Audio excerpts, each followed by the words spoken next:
Loving Sai Ram and greetings from Prashanthi Nilayam. I welcome you once again to this special series offering reflections on Swami's invaluable book Dharma Vahini.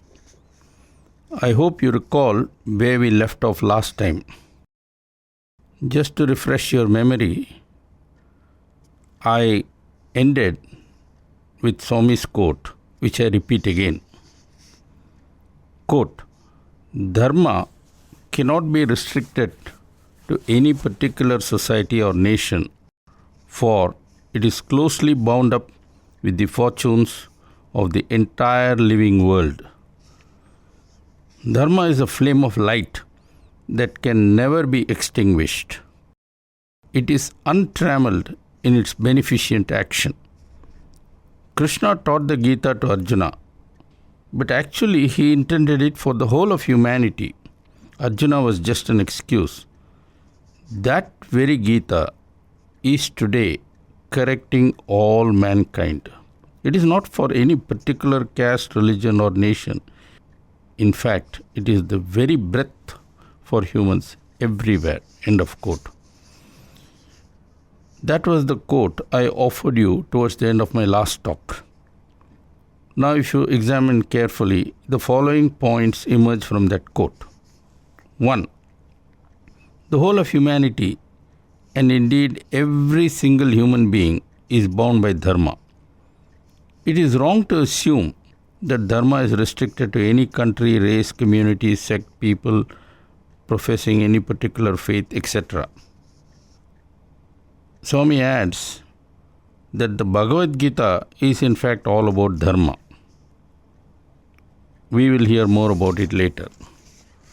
3. The third point, and this is very important, Gita and therefore dharma are absolutely indispensable for today's society.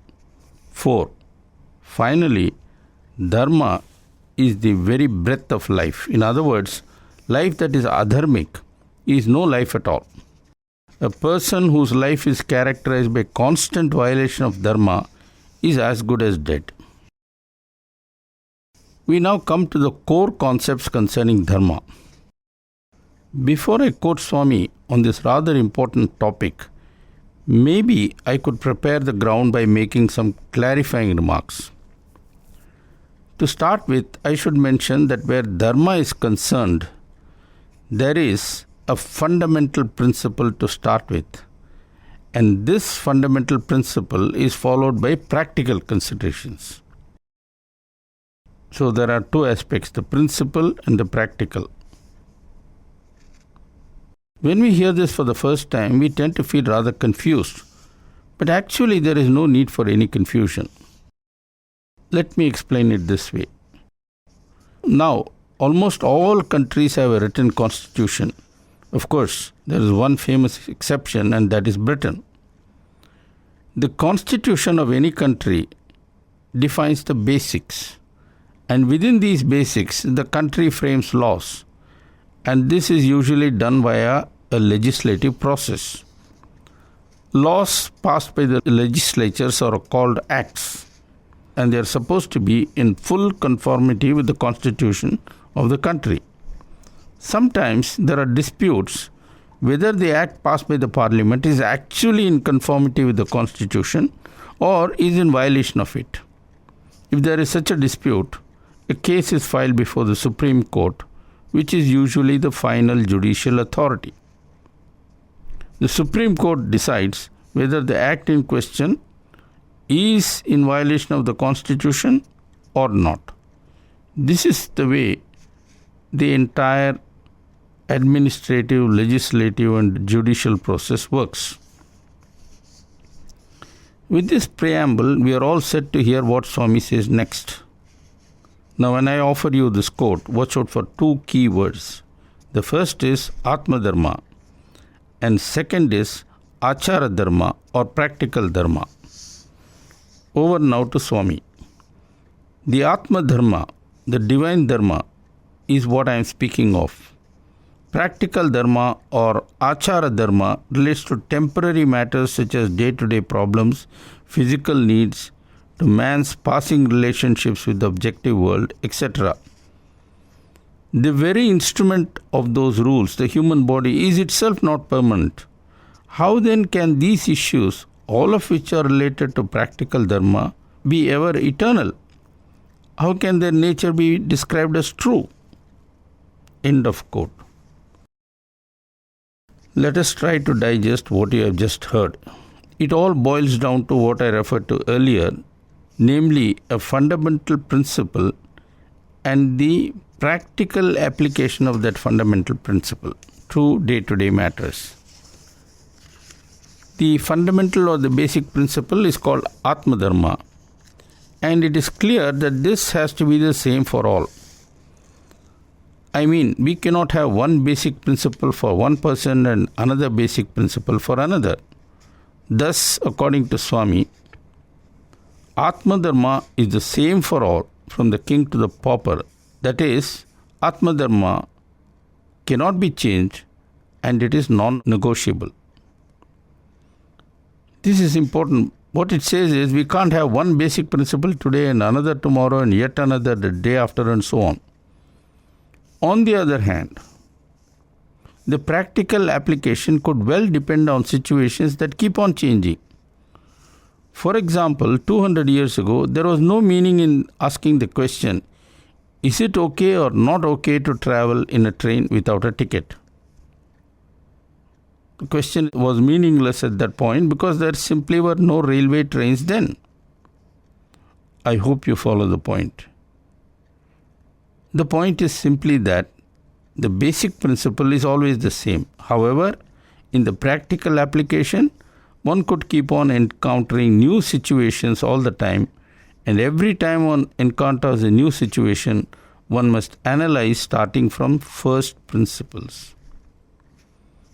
So, it all boils down to how exactly does one apply this fundamental principle to practical and real life situations. There can be real sticky situations, and let me give you an example. Let us say there is a patient who is in a coma and is kept alive in a ventilator cum life support system. The patient is literally a vegetable, that is to say, brain dead.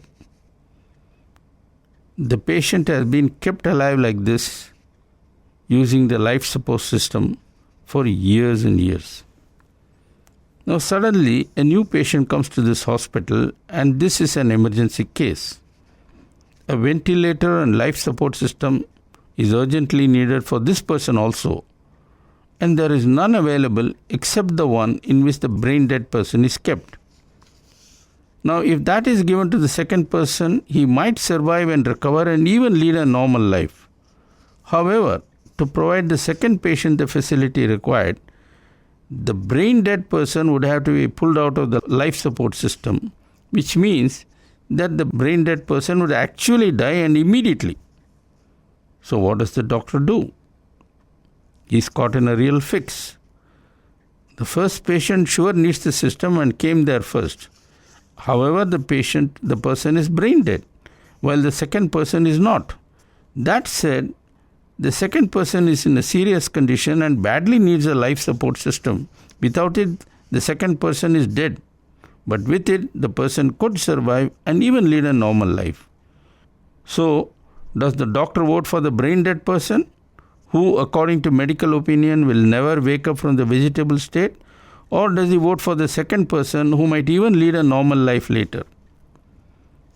This is what is called a moral dilemma or Dharma Sankatam. This is a real tough problem, and this is where the person has to ask sharp questions and seek the answers from the conscience. By the way, I gave you earlier a list of questions that should be asked before we act. Those questions are just indicative and they would have to be tuned to each situation in an appropriate manner. In this case, the doctor concerned, who obviously would know the right questions to ask, would have to handle the situation with extreme sensitivity. Okay, we now come to the main point, which is what on earth is this sacred basic principle? There is no point in talking about it unless we know what that principle is. So this is a fair question to ask. And in fact, it is only when we know the basic principle fully, we can ask the right questions related to every situation that one might encounter. Since I used the word Atma Dharma earlier instead of the word basic principle, the question becomes, what is this Atma Dharma and why is it so important? That is what we have to discuss now. What is this Atma Dharma and why is it so important?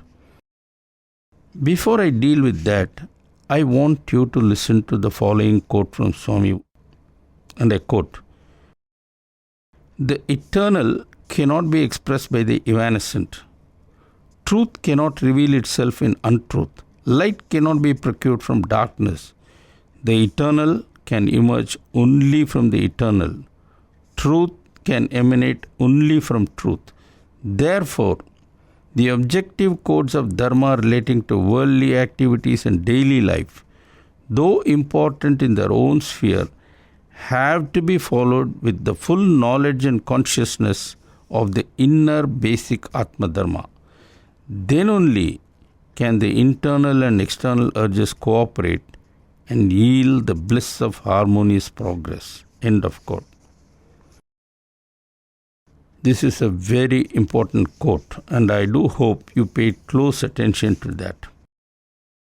The essence of it is the following: whatever be the nature of the practical action taken to meet the demands of a particular situation, it must always be completely in alignment with Atma Dharma. Now let us try to digest that. As Swami often reminds us, the human being is a mixture of the eternal, namely the Atma, and the transient, namely the body. Seen in this light, the body is something like a dress worn by the eternal Atma for the purpose of playing a particular role as a particular person for a short while. I suppose you would not find it difficult to accept that. Now, what makes the whole thing a bit more complex and also interesting is the presence of the mind. You see, the human being is not just a body plus Atma. Rather, the human being is body plus the mind and the Atma. It is the mind that makes the whole thing a lot more complicated. I hope to later on come to the crucial role played by the mind. But for the moment, let us go back to the Swami quote. He says, "The eternal cannot be expressed by the evanescent. Truth cannot reveal itself in untruth. Light cannot be procured from darkness. The eternal can emerge only from the eternal. Truth can emanate only from truth." Now, what these words of Swami tell us is that when an action is performed by the transient body, guided and aided perhaps by the equally transient mind, it would be like candlelight at the best, light that can be blown off and get extinguished. Surely, we cannot let that happen, can we? Swami wants our actions should reflect the permanent and not the transient. Only then would the action be really in accordance with truth. Why must actions be in harmony with truth? For the simple and elementary reason that truth is God and thus also eternal. Keeping all this in mind, let us now try and connect the dots. We have firstly the following facts. 1. We may appear to have a human form, but in reality the body is a mere dress covering the eternal and intangible Atma. This is just another way of saying we are not the body but the eternal Atma. 2. The body is transient and exists in a world that is itself transient. 3. However, though the body, the action, the world in which the action is being performed are all transient, the flavor of the action must always be eternal. These are the dots. Now, how do we connect this? This is what Swami tells us. 1. Although it is the transient body that performs the action in an equally transient world, and although the action itself might have been triggered by something that happened in the world, Yet something far beyond must govern our actions. That something far beyond is a basic principle called Atma Dharma. 3. Atma Dharma simply means action that is in full conformity with the nature of the Atma. 4. What is the nature of the Atma? In simple words, Atma is pure love and limitless compassion. 5. In turn, all this means that to the extent possible, every single action of ours must flow from pure love and a sense of divine compassion. Now, for many people, the word dharma is nothing new. Indeed, until recently, when religion and values suddenly became unfashionable, dharma was an accepted and even treasured value. Yet, strange as it might seem, not many really understood what exactly dharma meant. And that includes even scholars well versed in the Gita. That is why we must really consider ourselves most fortunate that Swami has come to our rescue by explaining to us what precisely dharma means. I'll have more to say about this later on, but let us move on. What comes through very emphatically from all that has been said thus far is that though our actions might be in this world and might be guided by worldly considerations, yet the basic principle guiding our actions, no matter what they are, must be rooted without fail in the Atmic nature of human being. All this might sound very strange, but please do not forget that it was God as Krishna who first said all this to Arjuna 5,000 years ago. And it is that same God who is repeating that very same message to us. So we really need to pause and take in all this slowly. Maybe I can explain all this a bit better using an example. Recently, the issue of fake medicines and drugs has assumed alarming magnitude. Sad to say, most of the fake drugs are apparently coming from China and India. That India is involved in this wretched business is a matter of deep regret, considering the wonderful dharmic tradition this country has boasted of for thousands of years. And when we remember this is the land of Rama, Krishna, Buddha, Shirdi Baba, and of course our beloved Swami, this news is absolutely shocking. Let us set aside this painful aspect for a moment and go into the root cause for this problem. Now, why are some people stooping so low as to make and market fake drugs? All for making a fast buck, as they say. The manufacturers of fake drugs argue, what are you griping about? People are making a killing in the market all the time, if they can get away with it. Is there any legitimate reason for crude oil to be as expensive as it really is? Take other commodities like coffee, for example. People buy coffee beans at a very low price in some African countries and then sell that very same coffee at such a great price in the world market. People use cheap labor to make garments at very low cost and make huge profits by selling these. It's all a question of making profit.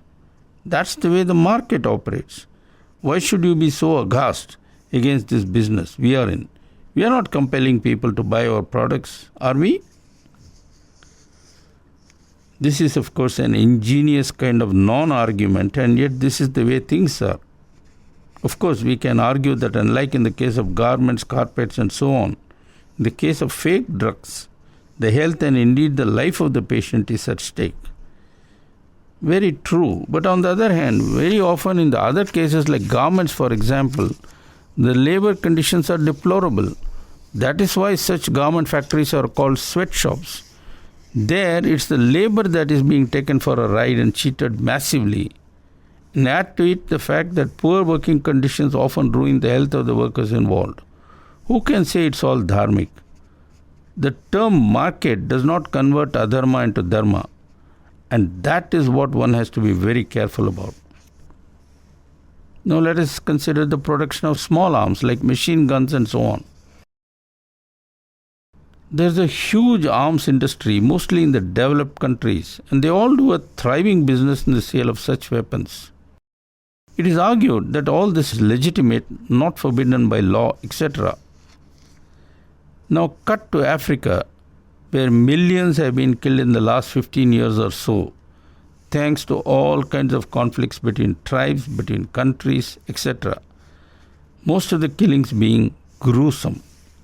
Indeed, right now, some of the people involved are being tried for genocide.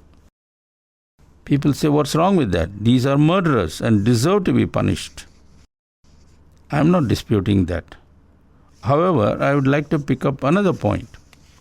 Now, the UN appointed a committee to consider the entire issue of unregulated sale of small arms in huge quantities in Africa, which unquestionably aided and helped in promoting and sustaining widespread conflicts, killing, etc. The chairman of the committee was an African, and the members included many from the developed countries. The chairman pleaded, "You gentlemen from rich countries, why don't you, for heaven's sake, refrain from selling your weapons in this part of the world? Go and make your profit elsewhere." The chairman's appeal makes eminent sense, but the reps of the rich countries strongly objected, making all kinds of arguments about having their market share, etc. Once again, it's all about markets. I don't want to go into the gory details. These are all in the public domain. My intention is to place all this in the context of Atma Dharma. You might wonder, what can international trade in small arms have to do with Atma Dharma? Well, that precisely is the question I am now going to deal with, because that would explain why and how Atma Dharma is so very important and how it affects everything, including matters that appear to be very remote and unconnected. Let us go back to the arms bazaar. Why do people produce guns? Because according to them there is a market. They simply say, well, there is a demand and that's why we produce. And remember, the gun production business is largely in the rich countries. So they engage in arms business because it yields huge profit. However, when it comes to drugs like heroin and cocaine, since these drugs affect the affluent countries, suddenly these merchants of death forget all about the profit motive and they start saying, look, these drugs are dangerous. They kill our young people. How can we ever tolerate them? Growing these crops is immoral and illegal, and the conversion of the raw material into the final drugs is utterly criminal. The reference is here to poor countries where the plants from which heroin and cocaine are made are grown. What about the manufacture of guns and their sale? Don't guns kill people? Don't they promote the recruitment of child soldiers and so on? Of course they do, but all that is swept under the rug. Growing drug-producing crops is criminal, but making guns and selling them is not criminal. This is what double standards are all about. In short, when convenient, all kinds of arguments like market demand, etc. are used for manufacturing and making products that are manifestly undesirable. And these products range all the way from violent films, pornography and whatnot, right up to machine guns. However, when it comes to drugs, there is a different yardstick used, and that is where double standards come up. I don't want to appear partisan favoring countries of the East as against the countries of the West. Wrong is wrong wherever it is committed. Adharma is adharma whoever does it. I want to look at the entire issue in the context of Atma Dharma. Yes, that is right. Are you wondering that Atma Dharma, which is a concept rooted in the Gita taught 5,000 years ago, has relevance to drugs and guns which did not exist then? You bet it does. Let us go over this slowly. What does Atma Dharma teach us? It teaches us that when we want to do anything, we should ask the basic questions. In this case, the relevant and most pertinent question would be, would the product I am making and selling in the market, it could be narcotics or guns, is this based on selfishness or it is not? Would this product harm society in any way or it would not? Am I trying to cover up all that I am trying to do under double standards? more than anything else, will what I want to do bring me truly closer to God? That is the ultimate acid test. Will the action bring me closer to God? When hard and tough questions are asked that way, there is absolutely no doubt the answer would come through loud and clear. To repeat, Atma Dharma is the guiding principle that would fine-tune our actions in such a way as to bring us closer to God. The purpose of life is to return to God. That's what Swami says and not me. So if for a moment you accept what I say about the purpose of life, then both the growing of poppy or making and selling guns are equally to be abhorred. One cannot make the case for just one of the two activities and condemn the other. In short, where Atma Dharma is concerned, there is absolutely no room for any selfishness, etc. Above all, if to God we wish to return, remember that is the purpose of life. If to God we must return, then Atma Dharma is the compass we must always use. Maybe all this leaves you a bit dazed, but don't worry. As we go along, things would become more and more clear. There is actually a simple way of remembering all this. And you know what? Just watch the actions of Swami. Do we ever see Swami do anything that has even a trace of selfishness? No. Why? Because he is the very personification of the Atma. Is it at all ever possible for any avatar to show hatred? No. Why? Because every avatar is the personification of the Atma. And so on it goes. When we look at the whole matter in terms of compassion, ahimsa, kshama, etc. That is why Swami says, watch me closely, for my life is my message. Now you might turn around and say, hey, wait a minute. Swami is God, and so he can do all that you say. We cannot. We are mortals. We are mere humans. We are not God. Are you not forgetting that?